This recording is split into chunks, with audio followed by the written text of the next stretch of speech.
કુદરતની કરામતનો એક અનોખો કિસ્સો સામે આવ્યો છે। અંકલેશ્વરના મુલ્લાવાડમાં એક ચિકન શોપમાં 4 પગની મરઘીએ ભારે આકર્ષણ જમાવ્યું છે। મુલ્લાવાડમાં રહેતા ચાંદભાઈ કુરેશી છેલ્લા 50 વર્ષથી ચિકન શોપ ચલાવી રહ્યા છે, જેઓ મરઘીનો જથ્થો મંગાવીને વેચાણ કરી રહ્યા છે। ત્યારે હાલમાં તેઓએ મરઘીનો જથ્થો મંગાવ્યો હતો।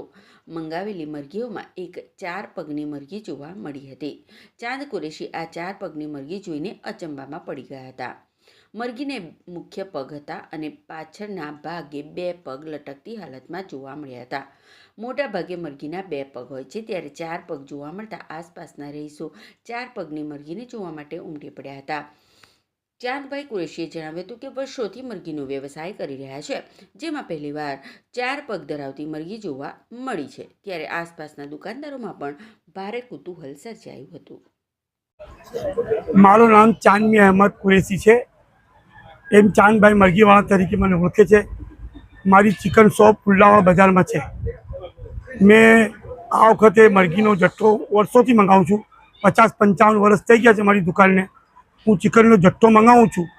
આ વખતે ચિકનનો જથ્થો મંગાવ્યો, તેમાં 4 પગની મરઘી આવી। એ આચાર્ય કુદરતી વાત છે। એટલે 2 પગની છે અને મરઘી હરે છે, ફરે છે, ખાઈ પે છે અને 2 પગ મરઘી દર વખત આવે છે।